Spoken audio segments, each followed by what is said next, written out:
mga kasolid, panibagong araw, panibagong gastos na naman!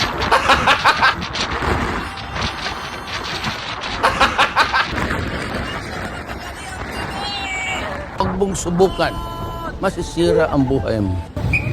Grabe yung traffic dito dahil sa hati-hatian.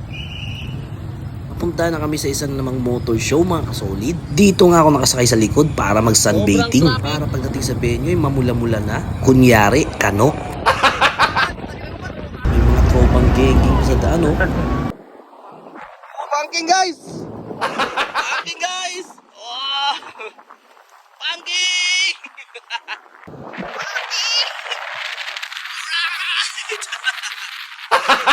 Bumabangking ka naman! Pumpkin! Pumpkin oh! Wala! Nagwas-was na yung pick up! Woo! Basa na! Nandito na tayo! Ang daming dayo! Dito na kami, ang bilis no, 100 km per hour lang naman ang takbo ng pick-up namin. Nasok na din namin kakaunti yung pick-up para hindi na din magtulak ng motor. Dito na kami sa 3rd Altabas Motor Show at napakadaming trophy. All trophy at meron pang mga raffle. Isa tayo sa official vlogger / holdupper making montage and nonsense videos. Kaya sasayangin ko na naman ang ilang minuto ng buhay nyo.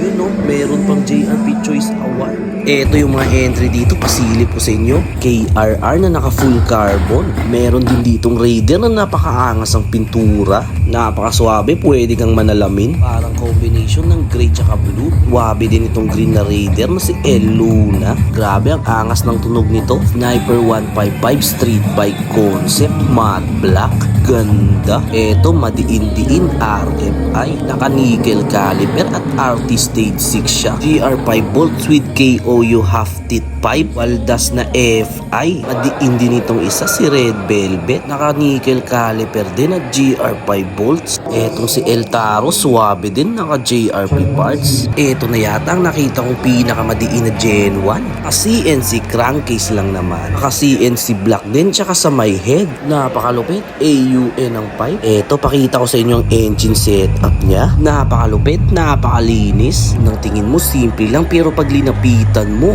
tatayo ang balahibo mo. Sniper B2 street bike concept. Raider carb ng tropa, kakulay ni Hellmax. Maganda din itong isa, si Hades. Ganda ng colorway, match sa carbon flarings. Eh, ulam namin guys, dilata! Ang pumili oh! Hindi yan hindi yan premium coffee, totoo yan, orig yan. Ulam! No? Orig yan, gagi. Oo, ulam, baka naman.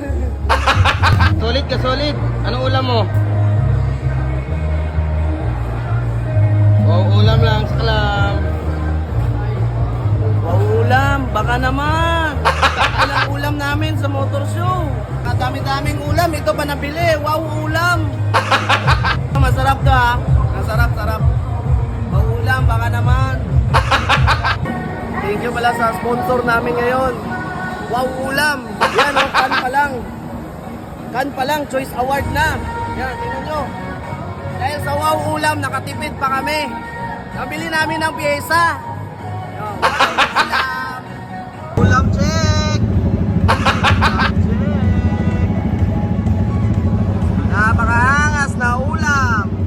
Yun, tapos na ako kumain, patuloy tayo dito sa entry ng mga Pantra. Rusi lang malakas, China bikes, full carbon na suri, naka AUN na pipe, Kawasaki Banja. Dito naman tayo sa Matic. Eto, malupit na Pino street bike, naka nickel caliper, naka daing pipe. Uy, bawal pala silipin to, oh. Stock lang. Legendary Suzuki Smash Road Sport 125, maangas din. If 125 street bike, meron ding Vans concept, napakalupit. MIUI 125 Aerox na street bike, meron ding Mio na Vans concept, lakas ng tindigan. Mio Soul Bumblebee street bike na MIUI, ganda ng kulay. Meron ding Mio Amore NMAX Vans concept, meron ding street bike concept, angas, naka CNC block. Ipin natin ng kaunti, tingnan nyo naman yung block ng Mawang na yan. Meron din dito Kawasaki Fury 125 Tsaka another wave 125. Meron ding color green at kulay puti. RS na 125. MIUI na stance. Ito pa kakulay niya. Legendary Smash. X-Max naka-carbon forge. Meron ding Sniper 150 version 2. Naka-RL5. EOS 40. Malaysian concept. Ito medyo tatang na. Sniper 135 legend na. Naka-carbon flarings pa. Pasalamat din ang benepisyaryo sa motor show na ito. Napakalaking tulong talaga sa kanya. Ito din ang mga entry sa harap. Thai Pro category. Siyempre nandyan na si Helmax na sponsor ng Wow Ulam. Raider Gen 1 na naka full JRP. Pati chassis JRP. Itong malupit sa lahat, PDK-R1 na million build. Naka Nitron shock. Naka Itsalaya titanium parts. Naka urig DBS pipe. Naka urig Brembo brake system. Ito yung brake master niya. Fluid tank pa lang, mapapamura ka sa sobrang mahal. Meron din dito stance na NMAX VIP concept. Ito at ginajudge na nila ang kanya-kanyang category. Ginajudge na nila si Helmax, kaya naka-judging time na rin ako. Ayun, sinisipat na nila kung talaga bang palyado. Inoproblemahan pa nila kung bakit daw may dilata pa dito. Tinitingnan pa nila yung U-Box, pwede daw kumasya yung isang kahon ng Red Horse. Tinatanong pa nila kung for sale ba yung motor ko, kaya pinaandar muna. Sabi ko naman, nabili na yan kahapon ng nakatupad. Napakahirap talaga paandarin pag loaded engine. Paamo-amo, ika nga. Na-judge na din nila itong million build, oh. Katulog na itong isa, oh. Tama niya pa si Baron Bayan, yung sa Team Itik. Pasok sa inyo mga kaitik.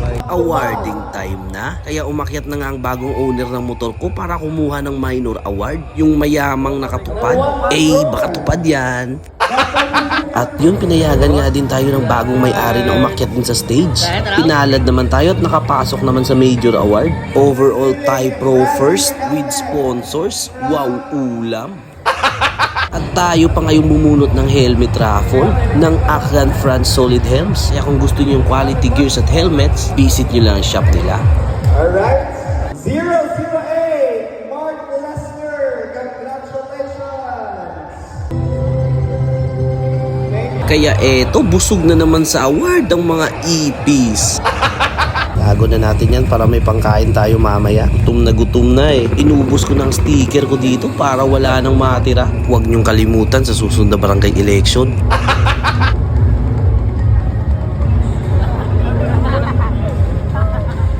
O paano ba yan mga kasolid? Kita-kits tayo sa susunod na next time ha.